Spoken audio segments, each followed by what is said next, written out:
Ya wis. Assalamualaikum Bu Win, selamat siang. Selamat siang, waalaikumsalam Bu Fitri. Bagaimana kabarnya siang ini? Alhamdulillah baik Bu. Gimana? Sepertinya tadi kalau saya baca di WA-nya jenengan, sepertinya ada yang mengganjal yang perlu kita obrolin bersama begitu. Iya Bu, saya akhir-akhir ini merasa ada kesulitan dalam pengajaran saya di kelas. Murid-murid saya itu hasil belajarnya mulai menurun. Jadi akhir-akhir ini nilainya murid-murid saya itu menurun. Oh gitu, oke.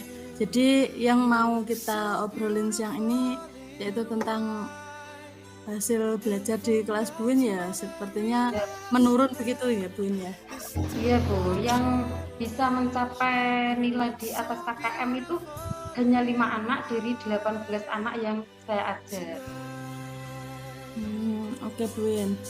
Mengenai murid Bu Win yang menurut Bu Win mengalami penurunan hasil belajar itu kira-kira apa nih yang ingin Bu Win dapatkan dari obrolan kita siang ini? Ya, saya ingin mendapatkan solusi dari masalah saya ini. Begitu. Kalau dilihat dari analisanya Bu Win sendiri, dari hasil analisis ulangan murid-muridnya Bu Win tadi, menurut Bu Win itu kira-kira apa yang menjadi penyebab utamanya itu Bu, anak-anak bisa menurun? Kalau saya ingat-ingat ya Bu, itu kemungkinan masalahnya itu karena saya mengajarnya, metode mengajar saya itu terlalu banyak ceramah. Saya tidak menggunakan media konkret atau metode pembelajaran yang menarik, yang buat anak-anak itu senang, termotivasi belajarnya. Mungkin itu. Jadi saya hanya menggunakan metode ceramah, saya yang aktif. Anak-anak itu hanya mendengarkan saja. Mungkin mereka bosan, jadi mereka tidak semangat untuk belajarnya, sehingga mereka juga kesulitan untuk menerima materi yang saya berikan. Oh gitu ya Bu ya. Nah kalau dari itu semua, kira-kira hal-hal yang bisa Bu Win lakukan untuk bisa meningkatkan hasil belajar murid-muridnya Bu Win selain itu tadi katanya Bu Win kan ceramah saja begitu ya? Nah kira-kira apa Bu yang bisa Bu Win lakukan dari ini semua? Ya, saya harus melakukan pembelajaran itu dengan berbagai metode yang bervariasi. Saya juga harus memperhatikan kebutuhan murid, minat murid.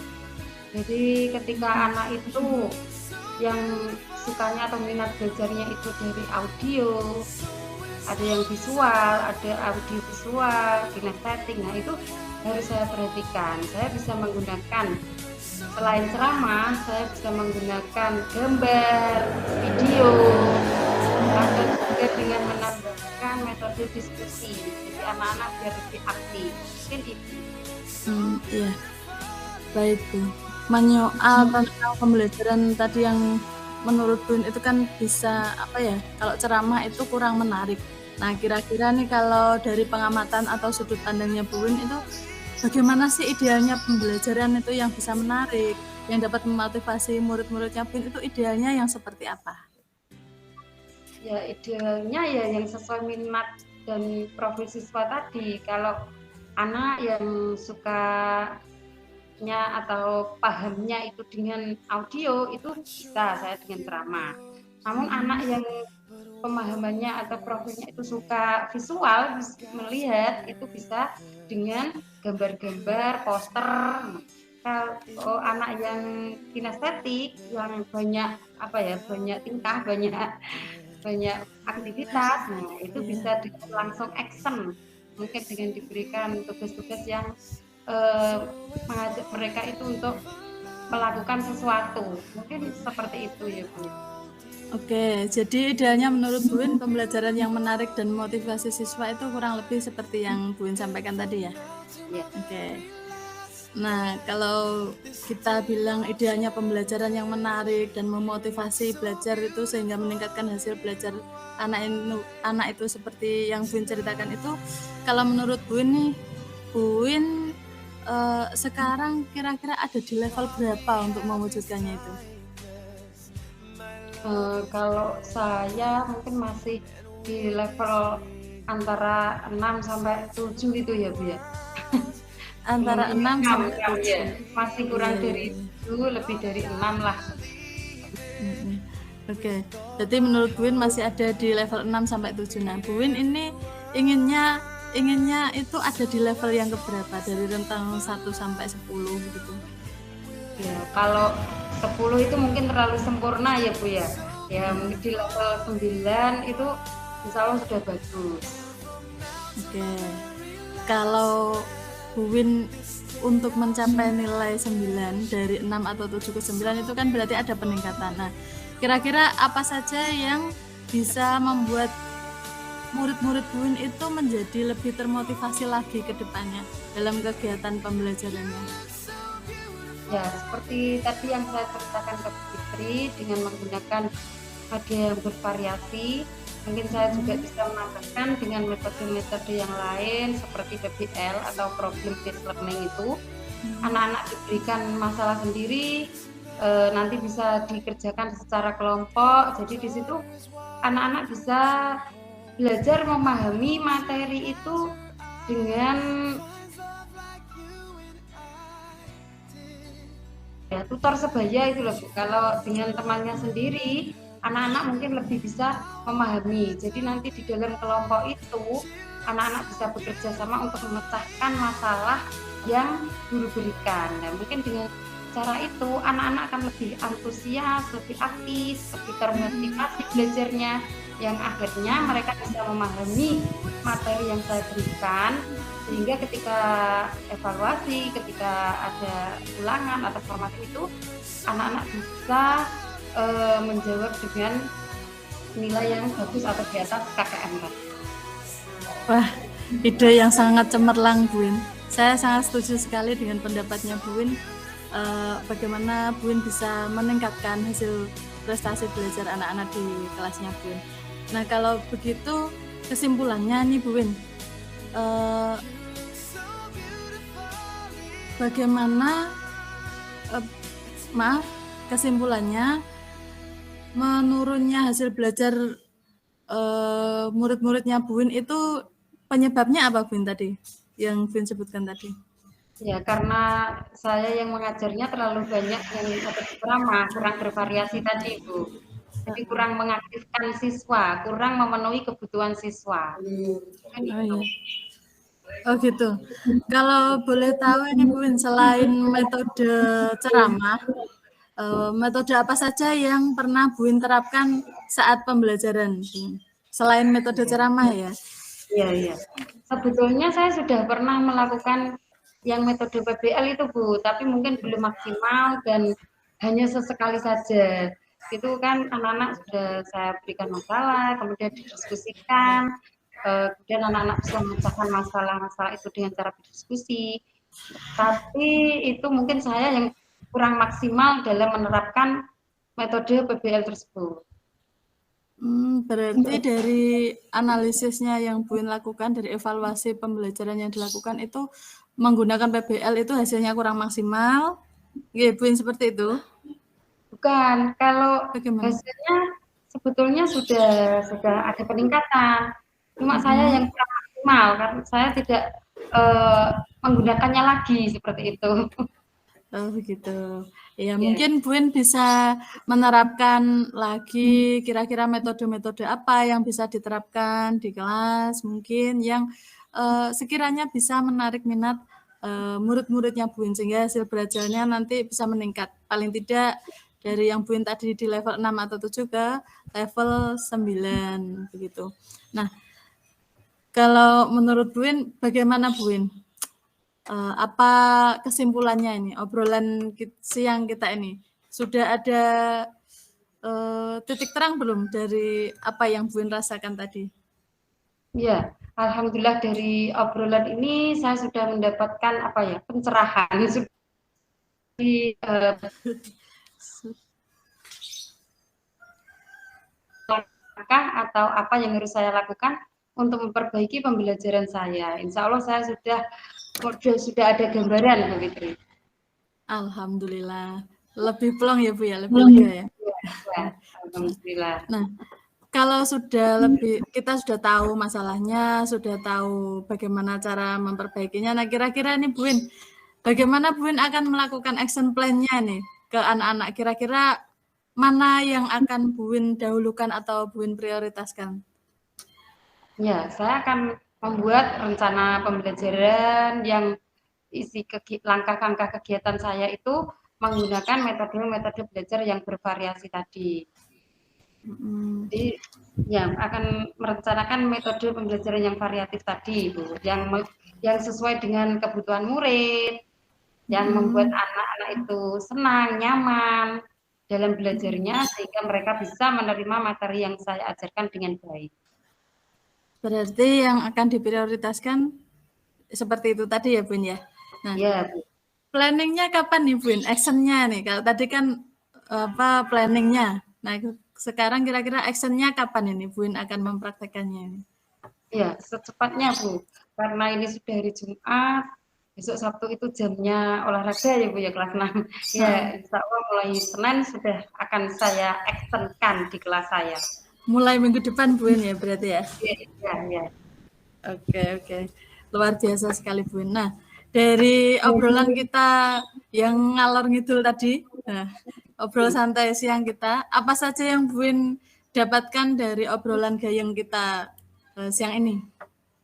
Ya, saya berterima kasih sekali sama Bu Fitri karena sudah membantu saya untuk menyelesaikan masalah saya dalam pembelajaran. Saya sudah mendapatkan gambaran apa yang harus saya lakukan untuk memperbaiki pembelajaran saya, untuk memperbaiki hasil belajar murid-murid saya. Gitu. Alhamdulillah. Padahal itu tadi yang menemukan Bu Win sendiri, bukan dari saya. Sebenarnya Bu Win sendiri pun sudah tahu ini masalahnya apa, mau dibawa kemana, solusinya seperti apa. Nah, tinggal kita action dari plan yang Bu Win buat tadi. Minggu depan ya Bu ya, berarti ya? Hari Senin ya? Ya. Kalau begitu, kapan kita ini bisa ketemu? Next pertemuan berikutnya untuk ngobrol-ngobrol santai seperti ini. Ya, minggu depan di hari Sabtu itu gimana ya Bu ya? Kan nanti saya ada waktu kurang lebih 5 hari untuk mencoba mempraktekkan apa yang menjadi rencana saya ini. Oke, nanti kita lihat hasil evaluasi dari action plan-nya Bu Win. Saya merasa penasaran ini. Bu Win karena idenya luar biasa, saya yang jadi penasaran untuk hasil action-nya Bu Win di murid-muridnya. Ya, sama Bu, saya juga penasaran. Semoga saja berhasil ya Bu ya. Alhamdulillah, amin. Sudah itu saja Bu Win yang mau diobrolkan? Ya, terima kasih Bu Fitri sudah menjadi teman ngobrol yang sangat luar biasa bagi saya. Sama-sama. Bu Win juga luar biasa sudah menemukan sendiri solusi dari apa yang dihadapi. Oke, terima kasih Bu Win. Terima kasih Bu Fitri. Oke, selamat siang. Assalamualaikum. Waalaikumsalam.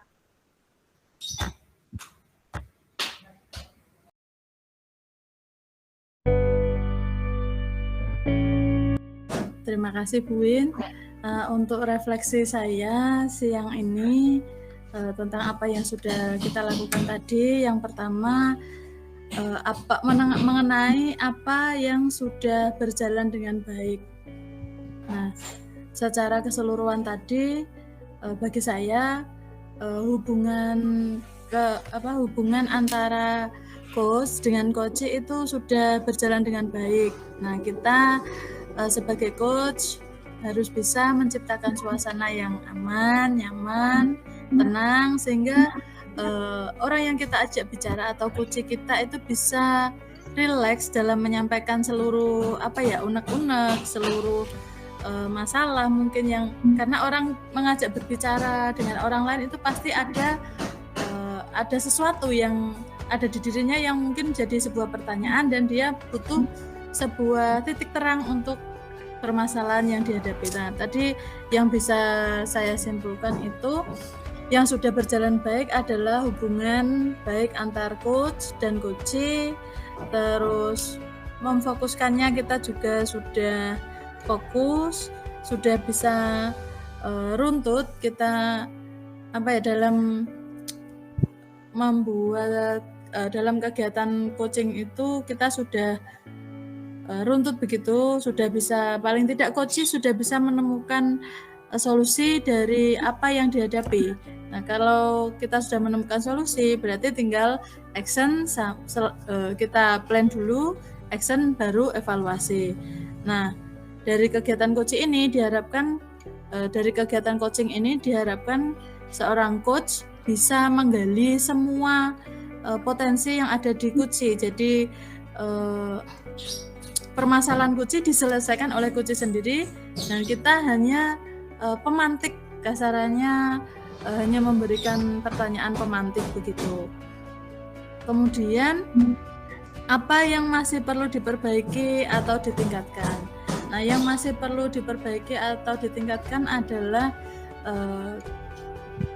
pembuatan pertanyaan. Ketika kita berbicara itu bagaimana bisa lancar, baik itu sebagai coach atau sebagai coach. Kalau sebagai coach, kita harus bisa membuat pertanyaan-pertanyaan yang bisa memantik ide-ide, gagasan baru yang ada pada diri coach.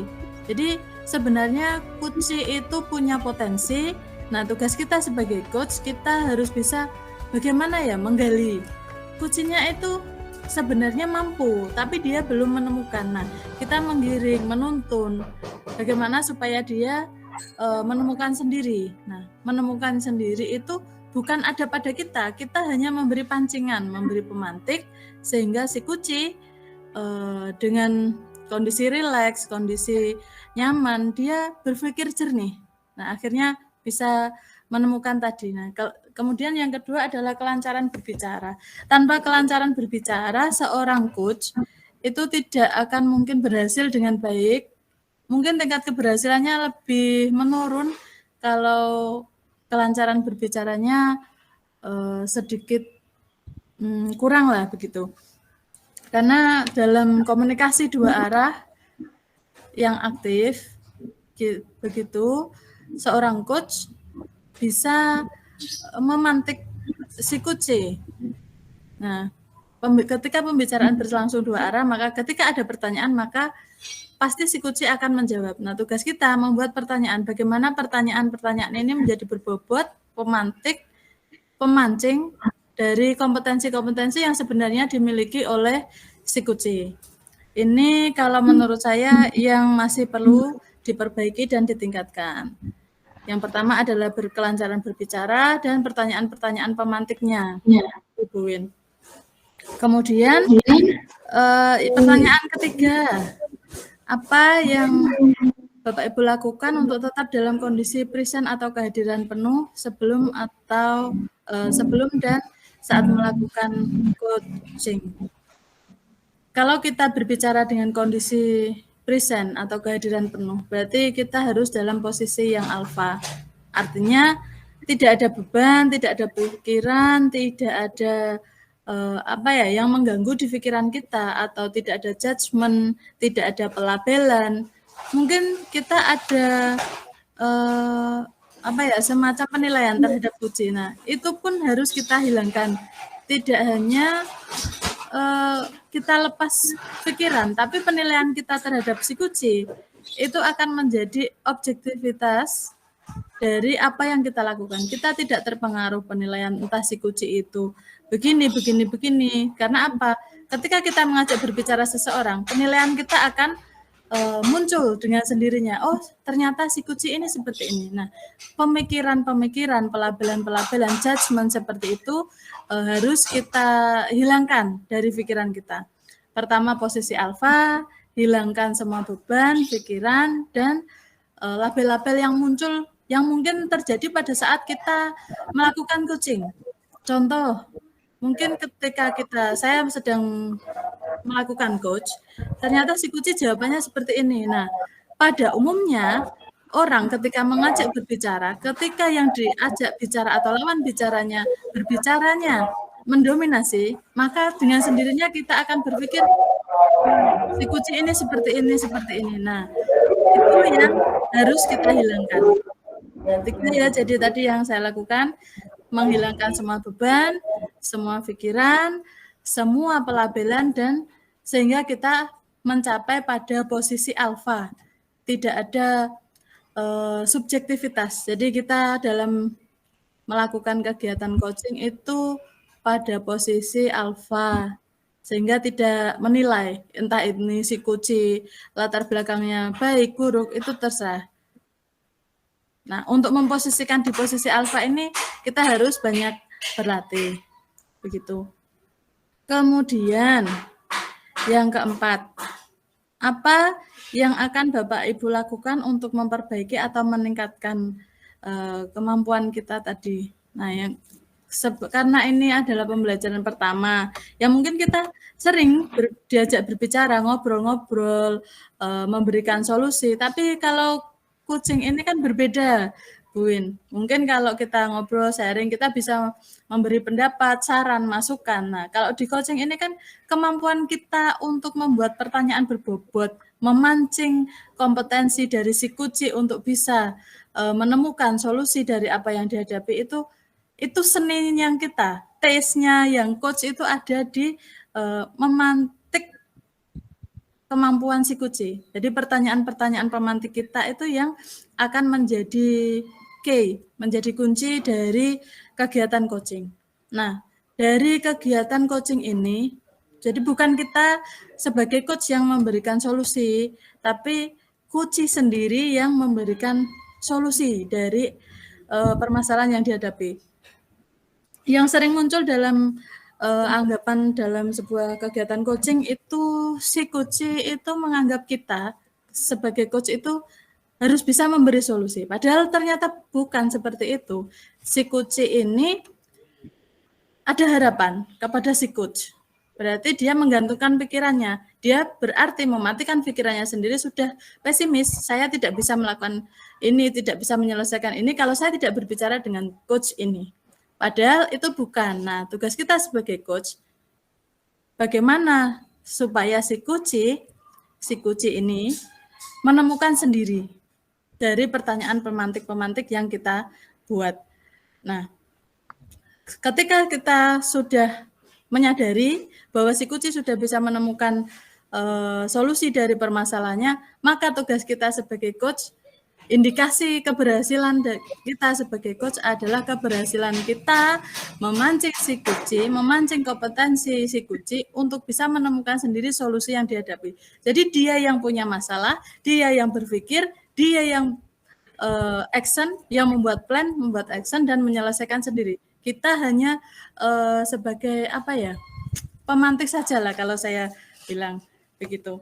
Nah, kemudian pengalaman saya sebagai coach, kesulitan yang saya hadapi adalah memberikan pertanyaan-pertanyaan yang sekiranya bisa memantik pengetahuan. Itu ternyata seni atau tes yang sangat luar biasa yang saya pelajari di kegiatan kita, si coaching ini. Nah, jadi kemampuan untuk menggali kompetensi si coach, membuat pertanyaan yang bisa memantik atau yang berbobot itu seni yang saya dapatkan. Kemudian pengalaman saya sebagai coach. Kalau sebagai coach berarti kan saya harus hanya menjawab pertanyaan. Nah, kalau menjawab pertanyaan itu bisa kita lakukan, mengalir begitu saja karena jawaban dari pertanyaan itu adalah pengalaman yang kita lakukan. Nah, itu kalau saya. Berarti kalau menurut saya coach itu lebih sulit daripada si coach karena coach menggali kemampuan atau kompetensi si coach untuk menyelesaikan masalah si coach sendiri. Begitu, Bu Win, untuk refleksi dari kegiatan coaching yang kita lakukan pada siang hari ini.